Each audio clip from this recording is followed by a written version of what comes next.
வனவேலே spiritual TV நேயர்களுக்கு லட்சுமணா அன்பு வணக்கங்கள். இப்போ நம்ம பார்க்க போகிறது வார ராசி பலன் 12ஆம் தேதியிலேருந்து 18ஆம் தேதி வரை எப்படி இருக்க போதான்னு பார்க்க போகிறோம். ஸோ எப்போதுமே சொல்கிறதாங்க, லக்னத்துக்கு பாருங்கள், ராசிக்கு பார்க்குற லக்னத்துக்கு பாருங்க ரொம்ப பர்ஃபெக்டாக இருக்கும். உதாரணமாக ஒரு மகர லக்னம் விருச்சிக ராசினா நீங்கள் வந்து விருச்சிக ராசிக்கான பலன்களை பார்க்குறது மகர ராசிக்கான பலன்களை பார்க்கும்போது ரொம்ப பர்ஃபெக்டாக இருக்கும். முதல்ல வர்றது பொது பலன்கள். ஸோ அதுக்கப்புறம் பார்த்தீங்கன்னா உங்களுக்கு வந்து டிப் ஆஃப் த வீக்கில் இந்த வாட்டி வந்து எதிரிகளை அழிக்க, எதிரிகளோட தொல்லையிலிருந்து நீங்கள் எப்படி விடுபடணுங்கிறத தான் சொல்லியிருக்கோம், மறக்காமல் பாருங்கள். கடகராசி. ஸோ கடகராசிக்கு வந்து பார்த்திங்கன்னா உங்களது ராசியாதிபதி சந்திரன். சந்திரன் வந்து பார்த்திங்கன்னா உங்களுடைய வீடு சொத்துக்கள் சம்மந்தமான விஷயங்கள், குழந்தைகள் சம்மந்தமான விஷயங்கள்லாம் சிறப்பாக அமையறதுக்கான வாய்ப்பு ரொம்ப நல்லாயிருக்கு. அதில் வந்து பார்த்திங்கன்னா வேலை சம்மந்தமான விஷயங்களில் கொஞ்சம் அலைஞ்சு தெரிஞ்சிருந்தாலும் அதெல்லாம் வந்து கைக்கூடி வர்றதுக்கான வாய்ப்புகள், கடன் கேட்ட இடத்துல கிடைக்கிறது எல்லாமே ரொம்ப நல்லாயிருக்கும். கடகராசியை பொறுத்தவரை வந்து கொஞ்சம் வந்து அவங்களுக்கு வந்து ஒரு சாட்டிஸ்ஃபேக்ஷன் மூடுங்கிறது வந்து ரொம்ப கம்மியாக இருக்கும். காரணம் என்ன, கடகம் சந்திரனுங்கிறது வந்து வேகமாக நகர்ற கிரகம். அவங்களுக்கு வந்து அந்த சாட்டிஸ்ஃபேக்ஷன் மூடு ரொம்ப கம்மியாக இருக்கும். அதே மாதிரி ஃபேமிலி லைஃப்லேயும் பார்த்திங்கன்னா நிறைய டிஸ்டர்பன்ஸ் இருக்கும். ஸோ வேறு வழி கிடையாது, அவங்க வந்து கொஞ்சம் அட்ஜஸ்ட் பண்ணி விட்டு கொடுத்து தான் வாழணும். ஏன்னா இவங்க அதிகமான அன்பு செலுத்துவாங்க. அதே எதிர்பார்க்கும்போது அது வராத போது அவங்களுக்கு வந்து ஒரு டென்ஷனே கண்டிப்பாக கொடுத்தோம். ஸோ அதனால் அந்த மாதிரி விஷயங்களை பார்த்துக்கணும். அதே மாதிரி 2ஆம் இடம். ஸோ 2ஆம் இடம் வந்து பார்த்திங்கன்னா உங்களுக்கு சிம்மமாக இருந்து அது குடும்பம் சம்மந்தமான விஷயங்களே சொல்லும். ஸோ அதில் வந்து பார்த்திங்கன்னா தொழில் ரீதியான விஷயங்கள், நல்ல வளர்ச்சி, நல்ல லாபம் வரணும். அது தொழில் சம்மந்தமான விஷயங்களுக்காக நிறைய ட்ராவல் பண்ணுறமான விஷயங்கள், அது வருமானத்துக்கான ஒரு ட்ராவல் இல்லையா. ஸோ வெளியூர் பிரயாணம் அந்த மாதிரி விஷயங்கள்லாம் ரொம்ப நல்லாயிருக்கும். அதெல்லாமே வந்து ரொம்ப சூப்பராக அமைஞ்சிருங்க. ஸோ அதெல்லாமே பெரிய ப்ளஸ்ஸு. அதுக்கப்புறம் பார்க்கும்பொழுது ஒரு 3ஆம் அதிபதி. ஸோ 3ங்கிறது வந்து பார்த்திங்கன்னா உங்களுக்கு ஒரு முயற்சி, இளைய சகோதரம் சம்மந்தமான விஷயங்கள், உங்களுக்கு பக்கத்து வீட்டுக்காரர், வண்டி வாகன செலவு, இந்த மாதிரி விஷயங்கள்லாம் சொல்லும். ஸோ இது வந்து பார்த்திங்கன்னா ஒரு தொழில் ரீதியான விஷயங்கள் நல்ல ஏற்றங்களை கொடுத்தாலும் இப்போ முயற்சிகளில் வந்து பார்த்திங்கன்னா அந்த புதன் கேதுடைய சாரத்தில் போகும்போது கொஞ்சம் வந்து ஒரு இக்கட்டான, கொஞ்சம் யாராச்சும் வந்து ஏதாவது சொல்லிட்டு நம்மளை வந்து மண்டே வந்து கழுவாங்கன்னு ஏதாச்சும் ஒரு டென்ஷன் ஸ்ட்ரெஸ்ஸை அப்படி ஏற்படுத்திட்டு போகிறதுக்கான வாய்ப்புலாம் கொஞ்சம் கவனமாக இருக்கணும். கொஞ்சம் இந்த டாக்ஸேஷன் சம்மந்தமான விஷயங்கள், கணக்கு சம்மந்தமான விஷயங்கள்லாம் கொஞ்சம் கவனமாக பார்த்துக்கிறது ரொம்ப ரொம்ப நல்லது. அதுக்கப்புறம் பார்க்கும்போது உங்களுடைய ஏன்னா அதில் வந்து தொழில் ரீதியான விஷயங்கள் வந்து அந்த ஒரு மெனக்கடலில் கொடுத்துரும். ஏன்னாச்சும் வந்து நம்மளை வந்து கேள்வி கேட்பாங்கன்றதான் விஷயம், வேறு ஒன்றும் கிடையாது. 4ஆம் அதிபதியான சுக்கிரன் 9ல் இருக்கும்போது ரொம்ப சிறப்பான பல நல்ல விஷயங்கள், நல்ல ஏற்றங்கள் வரதுக்கான இவ்வளோ ரொம்ப நல்லா இருக்குது. ஸோ அதில் வந்து எந்த வித மாற்றம் வந்து ரொம்ப வந்து அடுத்த கட்டத்துக்கு நல்ல பெரிய லாபத்தை அள்ளி கொடுக்கறதுக்கான வாய்ப்பு நல்லாயிருக்கு. வீடு வண்டி வாகனங்களால் நல்ல லாபம் வரும். ஸோ அதில் எந்த வித மாற்றம் கிடையாது, எல்லாமே ரொம்ப நல்லாயிருக்கு. 6ஆம் அதிபதியான குரு. ஸோ 6ஆம் அதிபதியான குரு வந்து பார்த்திங்கன்னா இப்போ உங்களுக்கு 11ல் இருக்கும்போது நல்ல லாபங்கள், வேலையில் நல்ல ஏற்றங்கள்லாம் கொடுத்தாலும் மன உளைச்சலை அதிகமாக கொடுத்தோம். ஏன் மன உளைச்சலை கொடுத்தோம்னா அது செவ்வாய் வந்து நீச்சமான ஒரு தாரையில் அது அந்த நட்சத்திரத்தில் போகிறனால ஒரு மன உளைச்சல், ஐயோ என்னடா அது இப்படி பண்ணுறாங்க அப்படி பண்ணுறாங்கன்னு சொல்லிட்டு வீட்டுக்குள்ளேயே உட்காந்து வாப்ளிங் பண்ணுறது, அவன் ஆஃபீஸ் போயிட்டு வந்துட்டு புலம்புறது, பாத்ரூமில் போய் புலம்புறது, இந்த மாதிரி விஷயங்கள்லாம் இருக்கும். ஸோ கொஞ்சம் வந்து டேக் இட் ஈஸி, வேறு வழி கிடையாது, இதுவும் கடந்து போகும்னு சொல்லிட்டு கொஞ்சம் பொறுமையாக இருக்கிறது தான் ரொம்ப ரொம்ப நல்லது. ஏன்னா செவ்வாய் வந்து ஜூன் 10ஆம் தேதிக்கு மேலே தான் மாறுது. அதுவரை நம்ம நிலைமை இப்படி தான் இருக்கும். ஸோ குரு தசாபுத்தி அந்தரங்கள் நடக்கிறவங்க வந்து கொஞ்சம் கேர்ஃபுல்லாக இருக்கிறது ரொம்ப ரொம்ப நல்லது. அதுக்கப்புறம் பார்க்கும்போது உங்களுக்கு 7ஆம் அதிபதி. 7ங்கிறது கணவன் மனைவி உறவு, நம்மளுடைய வியாபாரம், நம்ம கஸ்டமர்ஸ் எல்லாருமே சொல்கிறது 7ஆம் இடம். 7ஆம் அதிபதியான சனி, 7 8ஆம் அதிபதியான சனி வந்து பார்த்திங்கன்னா உங்களுக்கு 9ல் இருக்கும்போது வெளிநாட்டில் இருக்கவங்க வந்து ஒரு பெரிய வளர்ச்சியை கண்டிப்பாக உருவாக்குங்க. கொஞ்சம் ஸ்ட்ரெஸ் அதிகமாக இருந்தாலும் நல்ல ஒரு வளர்ச்சியை கொடுத்துரும். கணவன் மனைவிக்கினுள்ள வந்து பார்த்திங்கன்னா கொஞ்சம் வந்து ஒரு டென்ஷனையோ ஸ்ட்ரெஸ்ஸையோ கண்டிப்பாக உருவாக்கும், இல்லைன்னே சொல்ல முடியாது. ஏன்னா வந்து அந்த சனி இருக்கிறது 9ஆம் இடம் போது கொஞ்சம் அடிக்கடி வந்து சின்ன சின்ன சந்தேகங்களை ஏற்படுத்தும். ஏன்னா வந்து 7க்கு 3 அப்படின்போது இவர் இப்படி பண்ணிடுவாரோ அப்படி பண்ணிடுவாரோ எனக்கு தெரியும் அப்படின்ற மாதிரி பேச்சுக்கெல்லாம் இருக்கும். ஸோ அதெல்லாம் வந்து கொஞ்சம் அவாய்ட் பண்ணிக்கிங்க. அதுக்கப்புறம் பார்க்கும்போது அது 8ஆம் அதிபதியாக இருக்குன்னா அதோடைய எமோஷன்ஸ் ஜாஸ்தி இருக்கும். ஸோ கணவன் மனைவியினோட தேவையில்லாத சந்தேகங்களை விட்டு எறிஞ்சிட்டு வாழ பாருங்கள். இருக்கிறது இந்த உள்ள வாழ்க்கை, ஓகேங்களா. அதுக்கு வந்து இருக்கிறத ரசித்து சந்தோஷமாக வாழ்ந்துட்டு போகணும். இன்றைக்கி என்ன வாழ்ந்துன்றதை பாருங்கள். சும்மா நேற்று நடந்துச்சு, நேற்று இப்படி பண்ண, உங்கள் அப்பா என்ன பண்ணால் 10 வருஷத்துக்கு முன்னாடி நடந்ததெல்லாம் பேசுறதை விட்டுட்டு இன்றைக்கி வந்து நம்ம லைஃப்பை என்ஜாய் பண்ணுமா, ஜாலியாக இருந்தோமா, ஃபன்னாக இருந்தோமான்றதை பாருங்கள். அதை விட்டுட்டு இன்றைக்கி வந்து எல்லாத்தையும் நோண்டி இருந்தோம்னா கண்டிப்பாக நாற்றம் தான் அடிக்கும், ஓகேங்களா. ஸோ அந்த மாதிரி விஷயங்களை வந்து கொஞ்சம் கவனமாக இருந்துங்க.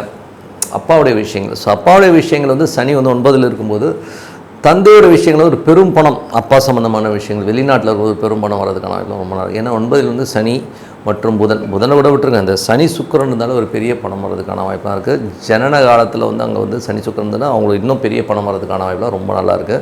வெளிநாட்டில் இருக்கும்போது ஒரு பெரிய ஜாக்பாட் அடிக்கிறதுக்கான வாய்ப்பு ரொம்ப சூப்பராக இருக்குங்க. ஸோ 10ஆம் அதிபதி 10ல் வந்து சூரியன். நல்லா வந்து வலுவாக உட்காந்துருக்கும் போது அரசாங்கம் சம்மந்தமான விஷயங்கள் லோனோ பணமோ எதிர்பார்த்தீங்கன்னா கண்டிப்பாக கிடைக்கிறதுக்கான ரொம்ப நல்லா இருக்குது, ரொம்ப சூப்பராக இருக்குது. அதே நேரத்தில் வந்து 10ஆம் அதிபதி செவ்வாய் வந்து உங்கள் ராசியிலே இருக்கும்போது கிடைக்கிற விஷயங்கள்லாம் கிடைச்சிரும். ஆனால் டென்ஷன் படுத்துவாங்க. சில இடங்களில் வந்து தொழில் ரீதியான விஷயங்கள் நம்ம போகும்போது சின்ன சின்ன அவமானங்களை நம்ம வந்து தாங்கித்தான் ஆகணும். ஆனால் நடந்துடும், வேலை நடந்துடும். பட் ஆனால் ஒரு பெயினை கொடுக்குமானா கண்டிப்பாக ஒரு பெயினை கண்டிப்பாக கொடுத்துரும். ஸோ அதனால் கொஞ்சம் கவனமாக இருந்துங்க. 11ஆம் அதிபதி சுக்கிரன் அது பரிவர்த்தனை 11 நல்ல லாபம் நல்ல ஏற்றங்களை கொடுக்கறதுக்கான இதெல்லாம் நிறைய இருக்குது. ஸோ அதெல்லாமே ரொம்ப சூப்பருங்க. ஸோ மற்றபடி என்னங்க என்னை பொறுத்த வந்து இதெல்லாம் வந்து பாயிண்ட்ஸ் வந்து ப்ளஸ் அண்ட் மைனஸஸ் வந்து அப்ளை பண்ணி பாருங்கள், ரொம்ப சூப்பராக இருக்கும். இப்போ பார்க்க போகிறது டிப் ஆஃப் த வீக் சிம்மராசி. ஸோ சிம்மராசிக்கு வந்து பார்த்திங்கன்னா உங்களது ராசி அதிபதி சூரியன் வந்து இப்போ இருக்கிறது 9 பாதக ஸ்தானத்தில் இருக்குது. அதுவும் சுக்கிரனுடைய ஸ்தானத்தில் இருக்கும்போது மாமனார் அப்பா சம்மந்தமான விஷயங்களெல்லாம் வந்து கொஞ்சம் கவனமாக இருக்கணும். ஏன்னா அந்த உறவு முறைகளில் வந்து நமக்கு ஒரு நெருக்கடிகளையும் சின்ன பாதிப்பை உருவாக்கும். என்னங்க சார் லக்னாதிபதி வந்து உச்சமாக போது நல்லா இருக்கும், கமாண்டிக்காக பேசினாலும் அந்த ஒரு உறவு முறையில் வந்து ஒரு சின்ன ஒரு ஆப்பு வைக்கிறதுக்கான வாய்ப்பு இருக்கிறதுனால கொஞ்சம் கவனமாக இருக்கும். ஏன்னா அது போகிற சாரம் வந்து ஸ்கூலுடைய சாரம் வந்து மனைவி வந்து சில நேரத்தில் வந்து மனைவியால் பேச்சால் நமக்கு வந்து ஒரு அவதூறோ அவச்சொல்லோ வர்றதுக்கான வாய்ப்பு இருக்குன்னா கொஞ்சம் கவனமாக இருக்கணும். ஏன்னா சுக்கிரனுங்கிறது வந்து மனைவியை குறிக்கணும்னா கொஞ்சம் கவனமாக இருக்கணும். அதே மாதிரி இளைய சகோதரர் 3ஆம் அதிபதி என்பது அந்த பாவாதிபதியும் பார்த்திங்கன்னா இளைய சகோதர சம்மந்தமான விஷயங்களாலும் நமக்கு ஒரு டென்ஷனோ ஸ்ட்ரெஸ்ஸோ வர்றதுக்கான வாய்ப்பு இருந்தால் தம்பி சமாச்சாரங்களை கொஞ்சம் கவனமாக ஹேண்டில் பண்ணும். ஓகேங்களா, கொஞ்சம் பார்த்துக்குங்க. அதுக்கப்புறம் பார்க்கும்போது 2 குடும்பம் பணம் சம்மந்தமான விஷயங்களே சொல்லும். ஸோ அது வந்து என்ன மாதிரி விஷயங்கள் 2-11 புதன். ஸோ புதன் வந்து பார்த்திங்கன்னா உங்களுக்கு வந்து இப்போ இருக்கிறது 9ல் இருக்குது. ஸோ 9ல் இருந்தாலும் அது கேதுடைய சாரத்தில் இருக்கும்போது அப்பாவுடைய பேச்சுக்கள் வந்து கொஞ்சம் வெட்டுக்கொடுன்னு பேசினாலும் வெளிநாட்டில் வந்து ஏதாச்சும் சட்ட ரீதியான விஷயங்கள் ஒரு பெரும் பணம் மாறணும் அப்படின்னு எதிர்பார்த்துருந்தீங்கன்னா கண்டிப்பாக வரதுக்கான ரொம்ப சூப்பராக இருக்குது. அதெல்லாமே ரொம்ப நல்லா இருக்குது. அது மட்டும் இல்லாமல் கொஞ்சம் ஏதாச்சும் வந்து இளைய நம்ம அண்ணன்மார்கள் நம்ம மூத்த சகோதர சம்மந்தமான விஷயங்கள் வந்து ஏதாவது லாபம் எதிர்பார்த்தீங்கன்னா அதெல்லாம் கிடைக்கிறதுக்கான ரொம்ப நல்லா இருக்குது. லீகலாக எங்கள் அண்ணனுக்கு எனக்கு வந்து ஒரு கேஸ் நடந்துட்டுருக்குது, அதெல்லாம் கிளியர் ஆகும்னா இந்த டைமில் பேசிட்டிங்கன்னா கொஞ்சம் கிளியர் ஆகிறதுக்கான ரொம்ப நல்லா இருக்குது. ஸோ அதெல்லாமே ரொம்ப சூப்பராக இருக்குது. பேசும்போது மட்டும் கொஞ்சம் கவனமாக பேசுங்க, கொஞ்சம் வெடுக்குன்னு பேசுகிற மாதிரி விஷயங்களை கண்டிப்பாக ஏற்படுத்தும். அதுக்கப்புறம் பார்க்கும்போது 4ஆம் அதிபதி. ஸோ 4ஆம் அதிபதியான செவ்வாய் வந்து பார்த்திங்கன்னா உங்களுக்கு வந்து 12ல் இருக்குது, அது நீச்சமாக இருக்குது. அப்போது அம்மா அப்பா சம்மந்தமான உறவுகள் வந்து நம்மளை வந்து கொஞ்சம் கேவலமாக ட்ரீட் பண்ணுவாங்க. அது எப்படின்னா டேரெக்டாக பேச மாட்டாங்க, பின்னாடி பேசுவாங்க. அது பின்னாடி பேசுகிறது வந்து பார்த்திங்கன்னா நமக்கு ஒரு மன உளைச்சலையோ ஒரு டென்ஷனையோ ஏற்படுத்தும். ஸோ ஐயோ நடாது இப்படி பேசிட்டாங்க நம்ம விஷயங்களே கண்டிப்பாக இருக்கும், கொஞ்சம் கவனமாக இருக்குங்க. அதுக்கப்புறம் பார்க்கும்போது 5ஆம் அதிபதியான குரு. ஸோ 5-8ஆம் அதிபதியான குரு வந்து பார்த்திங்கன்னா உங்களுக்கு வந்து 10ஆம் இடத்துல தொழில் ஸ்தானத்தில் இருக்கும்போது கொஞ்சம் கவனமாக இருக்கணும். யாராச்சும் வந்து பெருசாக வந்து ஆசை காட்டி நம்மளை வந்து கவுத்து விடுறதுக்கான வாய்ப்பு இருக்கிறனால கொஞ்சம் கவனமாக இருக்கணும். குழந்தைகள் விஷயங்களையும் வந்து அதுக்கு வந்து இப்போ காலேஜ் இதெல்லாம் சேரும்போது 1க்கு 4 வாட்டி கேளுங்க. நிறைய பிள்ளைங்களுக்கு வந்து அந்த ஒரு கிளாரிட்டியே இல்லாமல் நான் அதை தான் படிப்பேன் இதை தான் படிப்பேன்னு இழுத்து விட்டுட்டு நம்மளை வம்பளை மாட்ட விட்டு அப்புறம் காசு வந்து விரயமாகிறதுக்கான வாய்ப்பு ரொம்ப ரொம்ப கவனமாக இருக்கும். இது வந்து அதில் என்னென்னா அந்த குழந்தைகள் ஸ்தானம் வந்து பரிவர்த்தனையில் வந்து 8ல் போகுது. அதனால் வந்து ரொம்ப கவனமாக இருக்கணும். குழந்தைகள் பேச்சை கேட்டுட்டு பிளைண்டாக ஒரு கடன் வாங்கி என் பிள்ளைக்காக சீட்டுக்காக கட்டுறேன்னு சொல்லிட்டு 5 லட்சம் 10 லட்சத்தை கொடுத்துட்டு அப்புறம் எனக்கு இது பிடிக்கலன்னு சொல்லிட்டு அது ஒரே லைனில் வந்து வேறு இடத்துக்கு போயிடுச்சுன்னு வைங்களேன், நமக்கு வந்து அந்த மன உளைச்சலை கண்டிப்பாக ஏற்படுத்தும். அதனால் கொஞ்சம் கவனமாக இருந்துங்க. 6ஆம் அதிபதி. ஸோ 6ஆம் அதிபதியான உங்களுக்கு வந்து சனி வந்து பார்த்திங்கன்னா உங்களுக்கு 8ல் இருக்கும்போது கவனம், வேலையில் வந்து ரொம்ப ரொம்ப கவனம். அது வந்து இந்த சிம்ம லக்னமாக இருந்து சனி தசா புத்தி அந்த நடக்கும் ரொம்ப ரொம்ப ரொம்ப ரொம்ப கேர்ஃபுல்லாக இருக்கும். ஏன்னா வந்து இதில் வந்து சனி சுயசாரத்தில் போகும்போது வேலையில் நமக்கு ஒரு டென்ஷனை கொடுக்கும். அதே நேரத்தில் வந்து உடம்பு. ஸோ உடம்புலையும் பார்த்திங்கன்னா ஏதாச்சும் தேவையில்லாத ஒரு பிரச்சனை வந்து போகிறதுக்கான வாய்ப்பு. ஏன்னா இது வந்து 3 செக்டராக தாங்க வேலை பார்க்கும். ஒன்று உடம்பு சம்மந்தமான விஷயங்கள், கடன் வழக்குகள். ஸோ கடன் சம்மந்தமான விஷயங்கள் வழக்குகள் சம்மந்தமான விஷயங்களை தான் ஏதாவது ஒன்றுத்தில் கையை வச்சு ரொம்ப பாடாப்படுத்தும். ஸோ அதனால் கொஞ்சம் வந்து நீங்கள் கேர்ஃபுல்லாக இருக்கிறது ரொம்ப ரொம்ப நல்லது. ஏன்னா வந்து அந்த மாதிரி விஷயங்கள் கொஞ்சம் கேர்ஃபுல்லாக இருந்துங்க. அதுக்கப்புறம் பார்க்கும்போது உங்களுடைய 7ஆம் அதிபதியும் 8ல் இருக்கும்போது கணவன் மனைவிக்கு நடுவில் வந்து பார்த்திங்கன்னா கொஞ்சம் வந்து நிறைய வாக்குவாதம், அவங்க குடும்பத்தை நீங்கள் திட்டது உங்கள் குடும்பத்தை அவங்க திட்டதுன்னுவாங்க இல்லையா. ஸோ அந்த மாதிரி விஷயங்கள்லாம் நடக்கும். ஸோ அதனால் வந்து இந்த கழுவி ஊற்றுற மேட்டர்லாம் வந்து கொஞ்சம் ஓரம் கட்டிட்டு சைலண்ட்டாக இருக்கணும். ஏன்னா வந்து சூழ்நிலை விடாதுன்னும் போது நமக்கு வந்து தேவையில்லாத மன உளைச்சலை கொடுத்துரும். நீ என்னத்தை சம்பாதிச்சு கிழிச்சன்றுவாங்க, அப்போது நமக்கு கண்டிப்பாக கோவம் வரும். ஸோ இந்த மாதிரி ஒரு மன உளைச்சலுக்கு ஆளாகும்போது இந்த மாதிரி டமால் டிமில் இருக்கிறதெல்லாம் இருக்கும். ஸோ அதெல்லாம் கொஞ்சம் கண்ட்ரோல் பண்ணிங்க. இன்றைக்கி வந்து டைம் எப்படி இருக்குது, சிம்ம லக்னமாக வந்து சனி தசாபுத்தி அந்த நடக்கிறவங்களுக்கு இந்த மாதிரி எமோஷனான விஷயங்கள் இருக்கும். ஒரு பெரும் பணம் சம்மந்தமான விஷயங்களையும் ஒரு தர்க்கம் இருக்கும். அதனால் பூர்வீக சொத்து சம்மந்தமான விஷயம் கொஞ்சம் கேர்ஃபுல்லாக ஹேண்டில் பண்ணுறது ரொம்ப ரொம்ப நல்லது. அதுக்கப்புறம் ஏன்னா சில பேர் வந்து அந்த வேகத்தில் வந்து எனக்கு எதுவும் தேவையில்லைன்னு சொல்லி எழுதி கொடுத்துலாம் வந்துடுவான். ஸோ அந்த மாதிரி முட்டாள்தனம்லாம் பண்ணாதீங்க. நாளைக்கு வந்து சொத்துங்கிறது வந்து நீங்கள் வந்து சம்பாதிக்க ரொம்ப கஷ்டம். எனக்கு வந்து மானந்தான் முக்கியம், ஹாய் ஊய் நான் யார் தெரியுமா, நான் கவரிமான் அப்படின்னு சொல்லிட்டு அதுக்கப்புறம் மண்டையில் முடியலாமல் சுற்றினவே நிறைய பேர். ஓகேங்களா? அதனால் அதோடைய ரியாலிட்டி தெரிஞ்சு பொறுமையாக ஹேண்டில் பண்ணணும். ஒரு தப்பான ஒரு டைம் ஆகுதுன்னா அதை வந்து நம்ம போஸ்ட்பான் பண்ணி போகிறது தான் ரொம்ப நல்லது. ஸோ கொஞ்சம் பார்த்து நடந்துக்க ரொம்ப ரொம்ப நல்லது. அதுக்கப்புறம் பார்க்கும்போது ஏன்னா இதெல்லாம் வந்து ஒரு ஃபேக்ட் அண்ட் ஃபிகர்ஸ் இருக்குன்னா கொஞ்சம் கவனமாக பார்த்துக்க ரொம்ப ரொம்ப நல்லதுங்க, பார்த்துக்கோங்க. அதுக்கப்புறம் வந்து உங்களுக்கு வந்து 10ஆம் அதிபதி சுக்கிரன் வந்து பார்த்திங்கன்னா உங்களுக்கு வந்து 10லே இருக்கும்போது தொழில் சம்மந்தமான விஷயங்கள் நல்ல ஏற்றங்கள் புதிய வாய்ப்புகள்லாம் வரலன்னு சொல்ல முடியாது. ஏன்னா அது பரிவர்த்தனை அங்கே இருக்கும்போது அந்த மாதிரி விஷயங்கள் நல்லாவே இருக்கும். பட் கொஞ்சம் கேர்ஃபுல்லாக ஹேண்டில் பண்ணணும். ஏன்னா டைம் வந்து கொஞ்சம் நிறைய கிரகங்கள் வந்து 8ல் இருக்கும்போது கொஞ்சம் கேர்ஃபுல்லாக ஹேண்டில் பண்ணுறது ரொம்ப ரொம்ப அவசியங்க.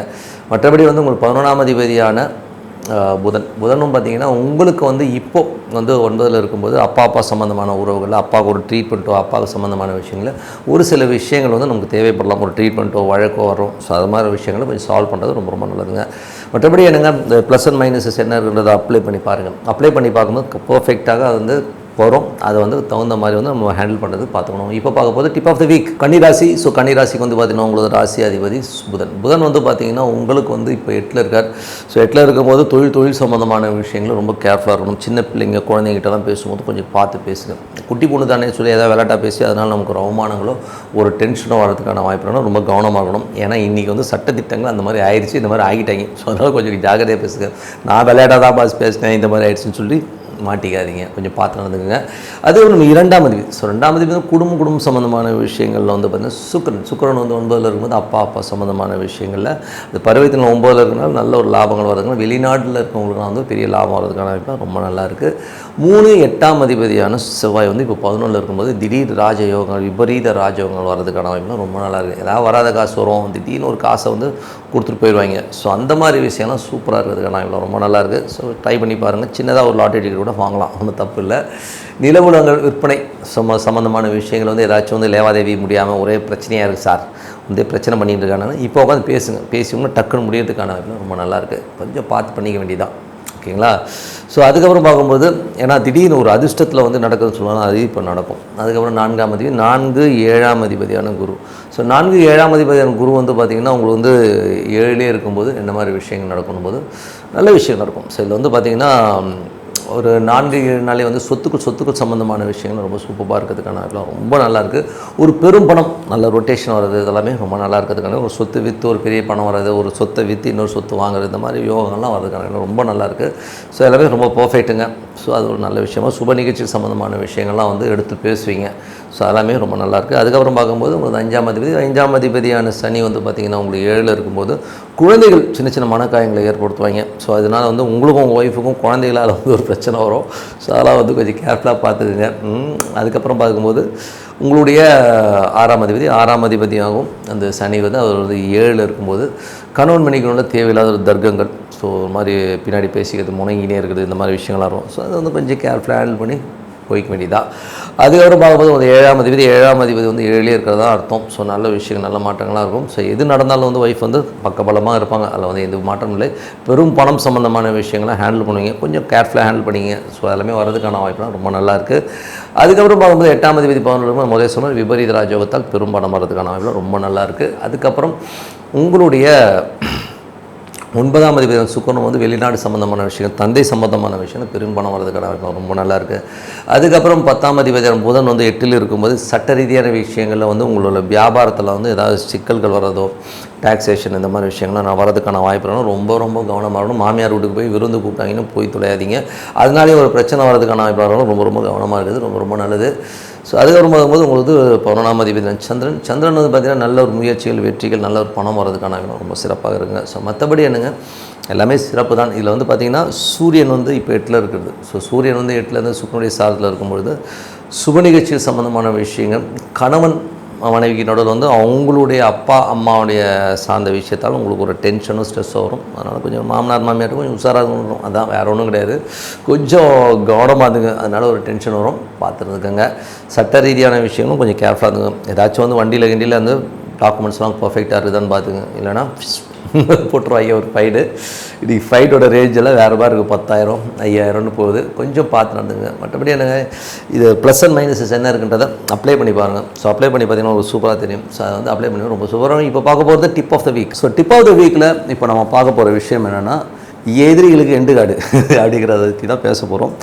ஸோ என்ன பண்ணலாம்? ஸோ எதிரிகள்ங்கிறது வந்து நம்ம வாழ்க்கையில் வந்து தவிர்க்கவே முடியாது. ஏதாவது ஒரு ரூபத்தில் வந்து எவனாச்சும் ஒருத்தர் வந்து ஆப்பு வைக்கிறதுக்காக சேர் போட்டு உட்காரவங்க நிறைய பேர் இருக்கிறான். நீங்களே பார்த்தீங்கன்னா ஏதாவது ரூபத்தில், அது எந்த சொந்தக்காரனாக இருப்பானால, வெளியிலேருந்து வருவானாலும், ஆஃபீஸில் வந்து பக்கத்தில் உட்காரவனங்க கூட தெரியாது, டார்ச்சர் பண்ணி சாவடிக்கிறதுனே நிறைய பேர் இருப்பாங்க. சில பேர் வந்து சேடிஸ்டாகவும் இருப்பாங்க. நிறைய பேர் பார்த்திங்கன்னா உன்னை என்ன பண்ணுறோம் பாடுறாங்கிற மாதிரியான பயமுறுத்தி உங்களை வந்து ஒரு மன உளைச்சல்லே கொண்டாடுவான். அது வந்து ஆஃபீஸாக இருக்கட்டும், பக்கத்து கூட இருக்கட்டும், எங்கே வேணா இருக்கலாம், எதிர்கூடாக இருக்கலாம், ஃப்ரெண்டாக இருக்கலாம், எவனாக வேணாலும் வந்து உட்காந்து நம்மளை டார்ச்சர் பண்ணுறது நம்ம பார்க்குறோம். சில நேரங்களில் உறவு முறைகள்லையும் இருக்கும். ஸோ உறவு முறைகள்லையும் பார்த்திங்கன்னா ஒரு மாமியாராக இருக்கும், அம்மாவாக இருக்கும், பெத்த அம்மாவுக்கும் பொண்ணுக்குமே அந்த மாதிரி விஷயங்களும் நிறைய நடக்குது நீங்கள் பார்த்தீங்கன்னா. ஸோ அந்த மாதிரி உறவு முறைகளையும் வந்து நிறைய டார்ச்சர் பண்ணுறவங்க நம்மளை வந்து எப்படா இதை விட்டு வெளியில் வருவோம், இப்படி பயமுடுத்தி என்னை டென்ஷனும் டார்ச்சரும் பண்ணிகிட்டு இருக்காங்களேன்னு சொல்கிறவங்களுக்கு தான் இந்த டிப்பு. ஏன்னா வந்து எதுக்கு சொல்கிறேன்னா, இது வந்து கண்டிப்பாக வந்து நீங்கள் அப்ளை பண்ணி பாருங்கள், ரொம்ப பர்ஃபெக்டாக ஒர்க் ஆகும். இது வந்து டெஸ்டடு, ஓகேங்களா?